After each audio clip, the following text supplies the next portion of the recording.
Welcome to Access Utah. I'm Tom Williams. My guest for the hour is Gregory Martin, author of a new memoir, Stories for the Boys. It's a memoir of fathers and sons, in which Gregory Martin struggles to reconcile the father he thought he knew with a man who just survived a suicide attempt, a man who'd been having anonymous affairs with men throughout his 39 years of marriage, and who now must begin his life as a gay man. In Stories for the Boys, Gregory Martin and his father have to find a way to build a new relationship with one another after years of suppression and denial are given air and light. Among other important questions, Gregory Martin in this memoir asks the questions: how well do we know the people we think we know the best, and how much do we have to know in order to keep loving them? Gregory Martin joins me on the line. Welcome to the program. Thanks so much. Hi there. Thanks for having me. I believe you live in Portland now? Oh, no, I used to live in Oregon, and now I live in Albuquerque, New Mexico. In Albuquerque, and you're teaching there. Right. Yeah, I'm a professor of English at the university. Well, congratulations on Stories for the Boys. It's getting a lot of good critical reviews. A previous book, Mountain City, right, which covers some of the same people. It's another memoir, previous memoir. Right. That's a family memoir, and that's set in northern Nevada, about 80 miles north of Elko, for people that make that drive from Salt Lake to Reno. Elko's about halfway, and then Mountain City is about 80 miles north of Elko, and that memoir is about my family's life in that small little town there. A very small town, I just Yeah, 30 people. 30 people, which, right. A lot of people in Utah be familiar with those kinds of towns. Absolutely. And many of the events in this current memoir happen in Spokane, I believe. That's right. Yeah, that's where my parents lived when all of this kind of took place. So we'd be familiar with many of these places in the West. I wonder Sure. if we could jump right in. Right. The very gripping opening to the book. There's a sort of prologue, and then I wonder if I could have you read. This is from Two Revelations, the Sure. I'd opening be happy chapter. to read that. Just that first page, and then up to halfway through the second page to You Won't. Got it. Thanks.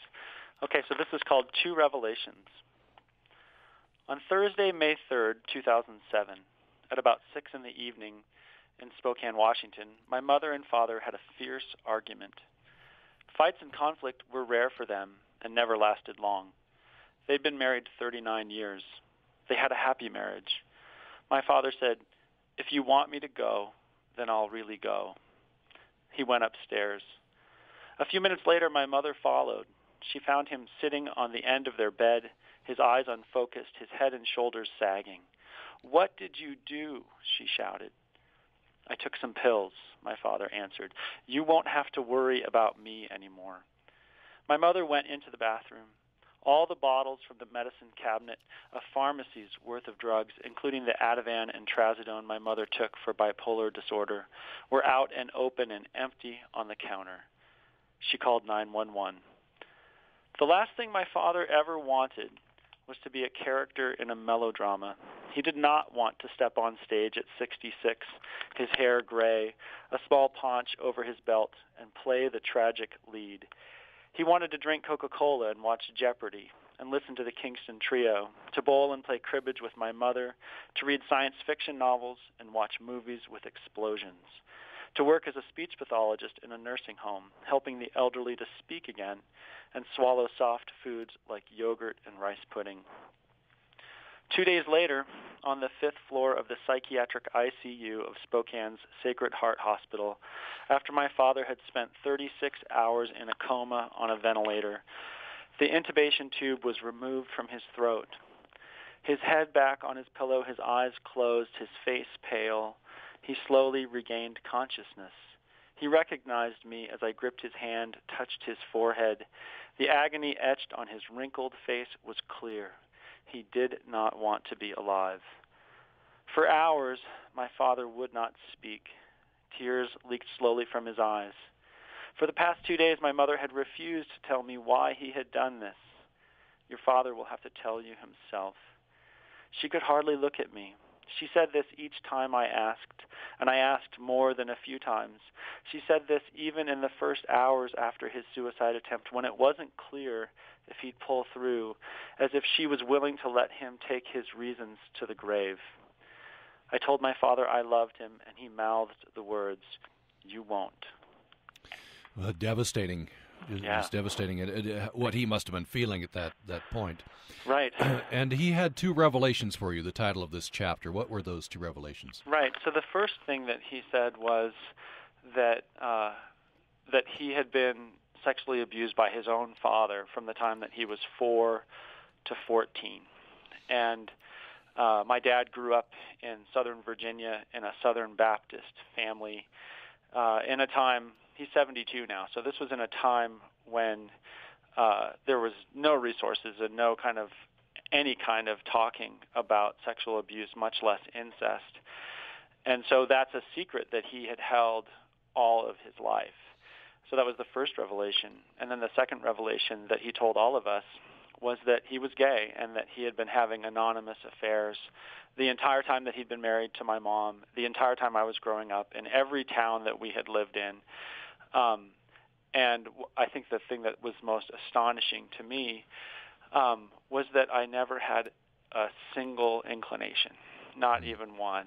And so kind of confronting both the fact that my father's sexual identity was completely different than what I thought it was, but also that he'd been able to keep this secret the entire time that I'd known him my whole life, and at the same time be a wonderful, loving, kind, humble father. It was really hard to square all of those things at the same time. And you write, I thought I knew him. And if I don't know my own father, what else did I not right. know? Yeah, who else don't I know, and how much do I know myself?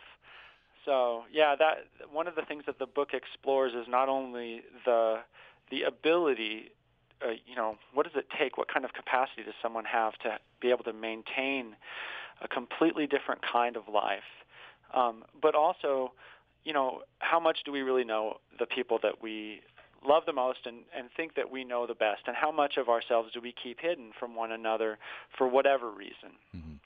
So do you think that this is part in not knowing and this unsettling you, that was maybe part of the anger? Your first impulse was very appropriately to reach out and love your father and help him. Right. You and your brother were, on suicide watch with him for a time. But then later on, you were very angry. Yeah, I think that it was hard to tap into that anger at first because on the one hand, obviously my father had suffered tremendously, not only as an incest survivor, but also as someone who had to suppress his authentic sexuality his whole life, to try to be someone that everyone else wanted him to be. And so I had tons of compassion for that. And so the actual kind of anger that I felt that, one, that he would take his life without, speaking to me, without kind of telling me who he was I was suppressing that. And then also my own anger at the betrayal of my mother, who was in the same way, felt, deeply betrayed. She felt like that this person who was her life partner, who she was, they seemed like they had this wonderful marriage. From her perspective, tapping into some of that anger took a while, and it was really hard to figure out how to hold my father accountable when I had such mixed feelings, which were kind of combined with some shock. So you would call your father, you'd email him, expressing this anger. He would respond in different ways. Yeah, I think the thing that's wonderful about my dad is that if he doesn't feel defensive, if he doesn't feel cornered, and sometimes I was cornering, and sometimes I was just kind of on the attack with all of these questions, like, where did this happen? How long has this been going on? But if I would just pose some of those same questions with a slightly different tone in an email that were kind of open-ended, like, who are you? Tell me about this. He would write me these wonderful, really thoughtful, generous emails in return. And so that was one of the ways that I actually got to know him, is through him writing down his stories for me and sending them to me over email. And then what I did in the book was I started to include them. And that occurred to me pretty early on, that, like, if I wanted the reader to really understand my father and not just my interpretation, my description of him, I need to let him speak for himself. And so I had all these emails on my email, and so I just started placing them in the book with a kind of regularity, with a pattern, so that the reader could kind of come to know my father.